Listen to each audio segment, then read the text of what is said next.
Hello everyone, welcome back with me, Silmi Fikria. Today, we will discuss something very important for English teachers and linguistic students, method and approach in English language teaching or ELT. Many of us teach the way we were taught without realizing the theories behind it. However, understanding the method and approach we use can help us teach more effectively. So, what is the difference between a method and approach? Let's break it down. Okay. A method is structured way of teaching that follows specific steps and rules. With a method, we know how to teach something to students. And then an approach is a general concept or philosophy about teaching. It doesn't have strict rules but provides guidance for choosing the right teaching method.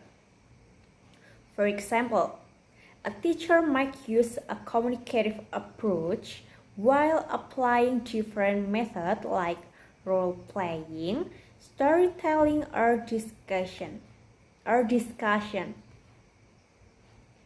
Okay, now let's go through some of the most commonly used methods in English teaching.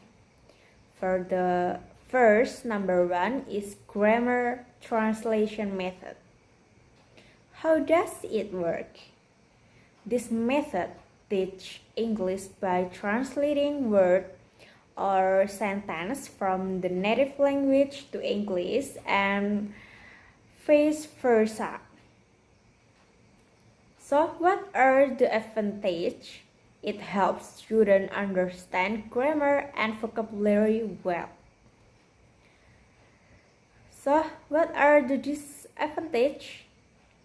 It doesn't improve speaking fluently because students rely too much on translation. So, for the example, if a student wants to answer, "What's your name?" they may translate each word from their native language, making it difficult to respond naturally. Okay, so number two is bilingual method. Bilingual method, this method allows both the native language and English to be used in the learning process. It is helpful for beginners who still need support in their native language.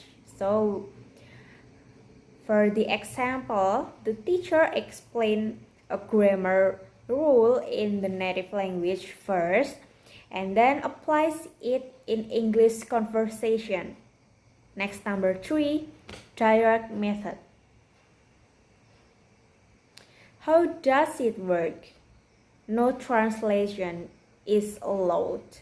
Everything is taught entirely in English. It helps students get used to learning and speaking English naturally.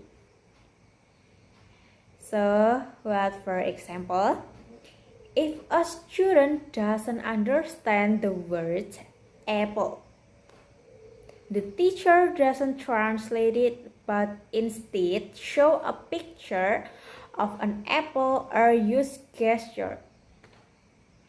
Next, number four is structural approach.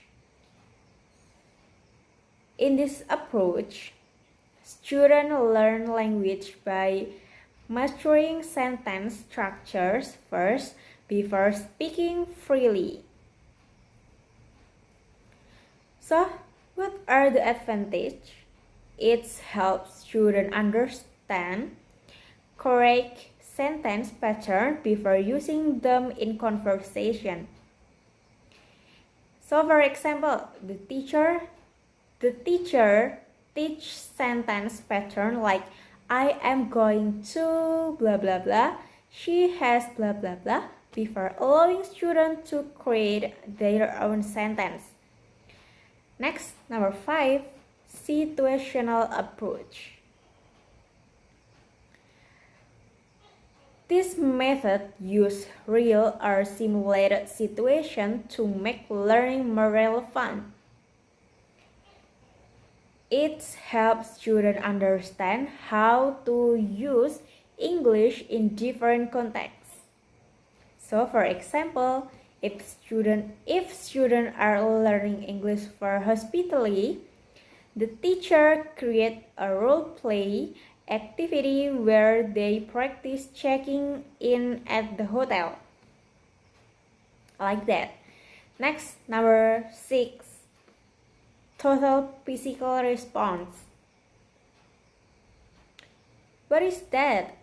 This method connects language with physical movement, making it great for young learners. So students can quickly understand vocabulary through action.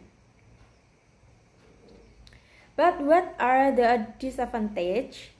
Less effective for teaching complex language concepts.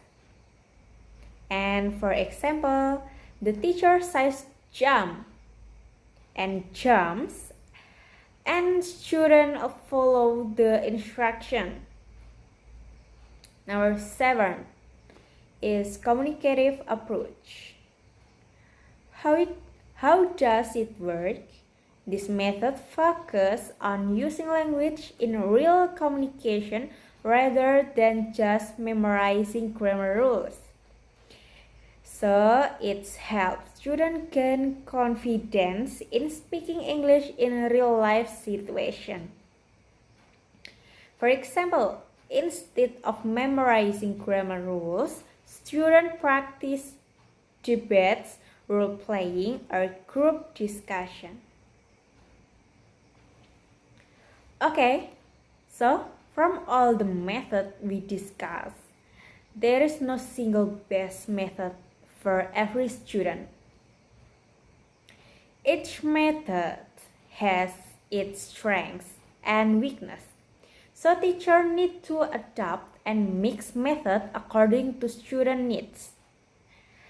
As teachers, we should be flexible and creative in combining different methods to make learning more effective and enjoyable. So, try out this different method and find out what works best for your student. Okay, I think that's all about the explain about the method. If you found this video helpful, don't forget to like, share, and subscribe. Okay, see you in the next video with Silmi Fikria, and if I do any mistake, I wanna say sorry and thank you so much for your attention today. Okay, thank you and see you.